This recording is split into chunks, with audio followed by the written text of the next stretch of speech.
अस्सलाम वालेकुम व्यूवर्स, हमने स्टार्ट किया हुआ था चैप्टर 7। आज हम डिस्कस करेंगे चैप्टर 7 के लास्ट टॉपिक को, जो कि है एज डिफरेंसेस। ये एमसीक्यूज पॉइंट ऑफ व्यू से ही इम्पोर्टेंट है। इसको आज इसलिए हम ब्रीफली डिस्कस कर लेंगे। तो बेसिकली तीन कैटेगरीज के अंदर इन्होंने एज को डिवाइड किया हुआ है with the passage of time. जैसे जैसे एज इंक्रीज होगी तो हमारे बॉडी सिस्टम्स के अंदर क्या क्या चेंजेस आएंगे, आज हम ये डिस्कस करेंगे। तो सबसे पहले तीन कैटेगरीज कौन कौन सी? Children, young adult and old adult. तो बेसिकली क्या आएगा, सबसे पहले हम देख लेते हैं कि हार्ट रेट के अंदर क्या चेंजेस आएंगी। ठीक है, चिल्ड्रन के अंदर जो हार्ट रेट होता है वो लेस देन 125 होता है, और इसका जो हार्ट रेट मैक्सिमम होता है वो एज रिलेटेड होता है। जैसे जैसे एज इंक्रीज होगी तो हार्ट रेट भी इंक्रीज होगा। लेकिन यंग अडल्ट के अंदर जो हार्ट रेट होता है वो 60 to 65 बीट्स पर मिनट होता है, और 75 बीट्स रेस्ट पे होता है। कुछ बुक्स में 73 बीट्स पर मिनट लिखा हुआ है। हार्ट रेट मैक्सिमम जो होता है वो इसके अंदर एज रिलेटेड होता है। ओल्ड अडल्ट के अंदर जो हार्ट रेट होता है वो 20 to 29, ठीक है, एज के अंदर 190 बीट्स पर मिनट होता है।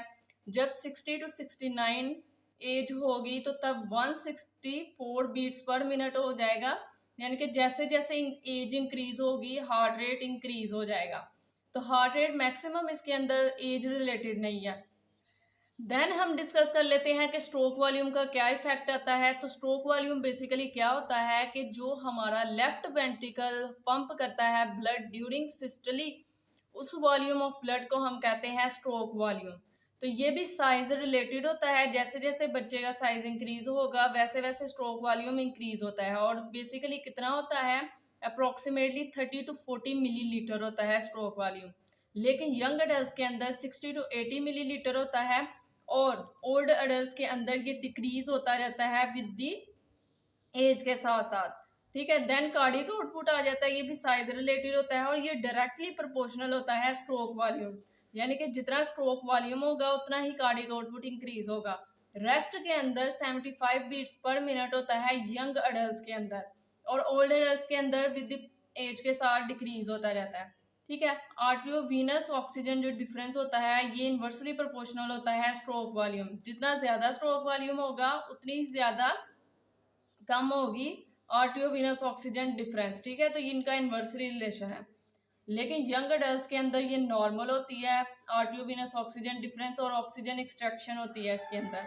देन आ जाता है ओल्ड अडल्ट। ओल्ड अडल्ट के अंदर जो लीन बॉडी मैस होता है वो डिक्रीज होता है, और इसलिए इनके अंदर आर्टियो वीनस ऑक्सीजन डिफरेंस भी आहिस्ता आहिस्ता डिक्रीज होती जाती है। देन हम डिस्कस कर लेते हैं VO2 मैक्स क्या थी, कि बेसिकली मैक्सिमम ऑक्सीजन कंजप्शन कितनी होगी।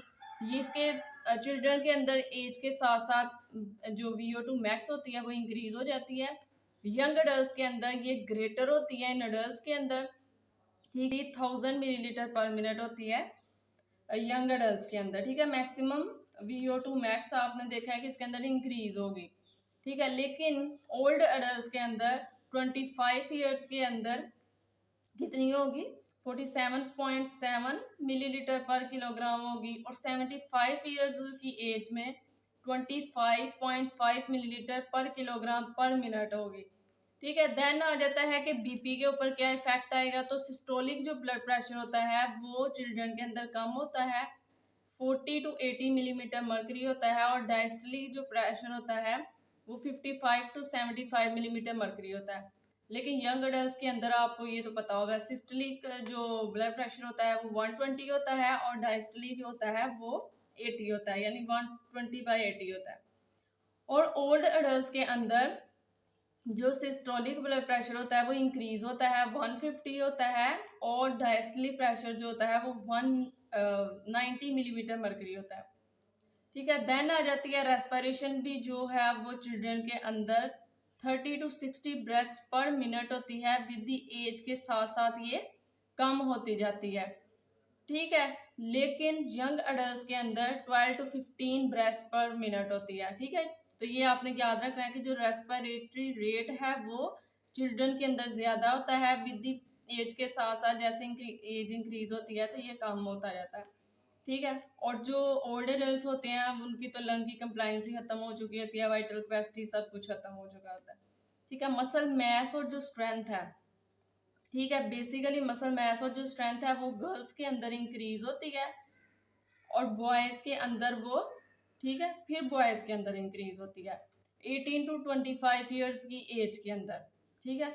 और गर्ल्स के अंदर 16 to 20 ईयर्स के अंदर ही मसल मास और स्ट्रेंथ जो होती है वो गेन हो जाती है। इसका मतलब कि गर्ल्स के अंदर यानी कि जल्दी ही गेन हो जाती है मसल मास और strength as compared to boys. Boys की जो मतलब कि अप्रोक्सीमेट जो मसल मास और स्ट्रेंथ गेन होती है वो 18 to 25 ईयर्स की एज के अंदर होती है, मतलब कि लेट होती है गर्ल्स से। गर्ल्स की पहले ही अचीव हो जाती है मसल मास और स्ट्रेंथ। देन आ जाती है यंग अडल्ट, इनके अंदर क्या हो जाती है, हाइपरट्रोफी होगी मसल्स की, ठीक है, यानी कि मसल का मास और साइज इंक्रीज होगा। और ओल्ड अडल्ट के अंदर जो स्ट्रेंथ होती है वो डिक्रीज होती जाती है क्योंकि उनके अंदर एक्टिविटी बहुत ज़्यादा कम हो जाती है ओल्ड अडल्ट के अंदर। और इनके अंदर विद एज के साथ साथ फास्ट ट्विच मसल फाइबर्स भी कम हो जाते हैं। एनारोबिक एबिलिटी क्या होती है कि चिल्ड्रन के अंदर सबसे ज़्यादा एनारोबिक एबिलिटी होती है क्योंकि उनके अंदर एनारोबिक एबिलिटी इंक्रीज होती जाती है विद दी लैक्टिक एसिड की एक्यूमुलेशन इनके अंदर, ठीक है, कम हो जाती है, ठीक है। तो एनारोबिक एबिलिटी जो होगी वो इनके अंदर लैक्टिक एसिड की प्रोडक्शन चिल्ड्रन के अंदर कम होती है। और जो यंग अडल्ट होते हैं इनके अंदर जो एनारोबिक जो एबिलिटी होती है वो डिपेंड कर रही होती है एटीपी और फॉस्फोक्रिएटाइन सिस्टम के ऊपर, ठीक है। और जो ओल्ड अडल्ट हैं इनके अंदर अननोन है। इस टॉपिक में से सिर्फ एमसीक्यूज आ सकते हैं, तो इनकी जो वैल्यूज हैं उनको आपने एक दफ़ा देख लेना है। अब तक आपको इस चैप्टर में कोई भी मसला हो तो आप कमेंट सेक्शन में पूछ सकते हैं। नेक्स्ट मैं स्टार्ट करवाऊंगी एक्वेटिक एक्सरसाइज। तब तक के लिए अल्लाह हाफिज़।